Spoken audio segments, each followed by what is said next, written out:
Let me check everybody out. Y'all snapped off. I'm proud, you know what I'm saying? Because y'all a reflection of, we in this together. We got some serious stuff to do today. Y'all look over the evidence. Once y'all done looking it over, y'all will vote. If it's unanimous, we could go back into the courtroom. If it is not, you gonna keep voting until y'all can get to a unanimous vote. Knock yourselves out. Trust yourself and trust each other. Once we get the toxicology report, we're gonna put his blood alcohol content up there. Do you feel persuasive? No, because I come in at this unbiased. So no, I don't feel persuasive because I'm not trying to convince anybody of anything, Interesting. That's why I'm nervous about this. I just want to hear what other people have to say, honestly, before I make a decision. I don't know, man. I'm also new. I don't know what I'm doing, man. Not proud to admit it, man. It's gonna be one of them days. We have to step up when we are needed. And, but on the other hand, I don't really have the responsibility because I'm not on the jury technically. So I can kind of zone out. It's like going to a party with a bunch of friends and you can drink your ass off because someone else is going to be the designated driver, not me. Hey, do you guys want to just start? Yes. We can, right? Yeah, we can just. Vanessa, Todd, we good? You guys want to start? Maybe we do something to show what we're thinking. This is essentially us taking a vote right now. Just gauging how everybody feels. So which way are we leaning? What's everybody feeling? I don't think the defendant is liable. That's me. I think he is. I think the defendant's liable. So we are 1 for 1. Jeannie, how you feeling? I feel that the defendant is not liable. The defendant is not liable. How are you feeling, Noah? I feel the same way. Do you have anything you want to support that with? Anything? No. I mean, that's just kind of. How you feel? How I feel, yeah. Todd, how you feeling? Not liable. Inez. I think the defendant is liable. Ken, how you feel? I believe the defendant is liable. Lonnie. I don't think he's liable. Vanessa. I do think he's liable. I agree with Ken. They said more likely than not. Well, at the moment, it feels to me like they're both liable, which means she didn't prove anything. But if I have to pick a side, I'd say he's liable. Ravi, how you feeling? My 30-year face reading experience is the fact, and he's liable. Face reading? Yes, I do face reading. What am I thinking about right now? You are in a thinking, not thinking, like that. That is what I was doing. So where are you? I'm here with Barbara. I find them both liable. As you can see here, you guys, we're damn near split decision. Pretty much half of us are gonna have to change our mind.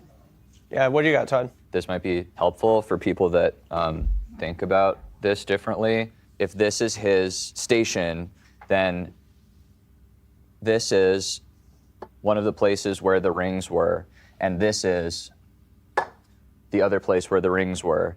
This is just helpful, I think, for me to see his proximity to these open containers. He's been observed walking in, and nobody made any comment on it. He's starting work, and this is producing the t-shirts, and these are open. This is heating up. At some point, he passes out here. Before he passes out, he would have had to override the computer. Could I grab these? Mm-hmm. He's being covered with these shirts as they're coming out. If there's 3,000 in the order, this is presumably causing a disruption if people have to get around this machine. If there were 25 people on the floor, how come no one saw someone just pass out? And then if he's covered in urine and excrement, it seems inconsistent to me. He only made yellow. Okay. But they said that he also No, they poopied. said the other. If you say void your bowels, it means poop. That's visual. I Bowels can is see poop. that coming out. That's Bowel poop. movement is That's Well, he said the Yeah. wrong terminology. Voiding- Yeah, he either said something wrong, but Should we ask the judge if it was Matter. poopies or pee-pee? Either one. what's that exam you have to Never would have do? known if he Colonoscopy. pooped. Yes. Yeah, or an enema. They make you void your bowels. I'm not trying to talk about poop all day. He used the bathroom on himself, okay? Yeah. He did say he emptied his bowels. He didn't say what that meant.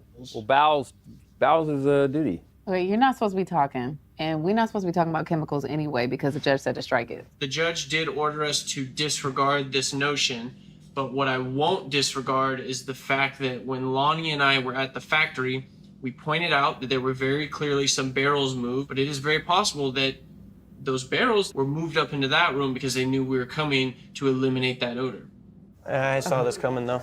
Get old You stalemate. know what? It's hard. People can't even get on the same page when you order lunch. It's hard to get everybody on the same page about this. I'm basing my position on his prior work experience, and each position was very consistently careless. So you're saying people can't change? He had many opportunities to change. He has not shown that he is changed. I just want to say one thing. I've been teaching for 10 years, and I know hundreds of Trevors. You know, they have goals and they have dreams and stuff, but they're not going to accomplish that unless they learn from their consequences. If we, as a group, find him liable, he learns from that. I think we're doing him a favor. That's all. It's not about tough love. It's about the facts. That's just how I'm feeling. It's like if you have smoking cigarette, if you do it for a short time, then you might not get emphysema. But if you smoke cigarettes for a very long time, someday you will get emphysema. And that day for Trevor was his emphysema day. Makes sense.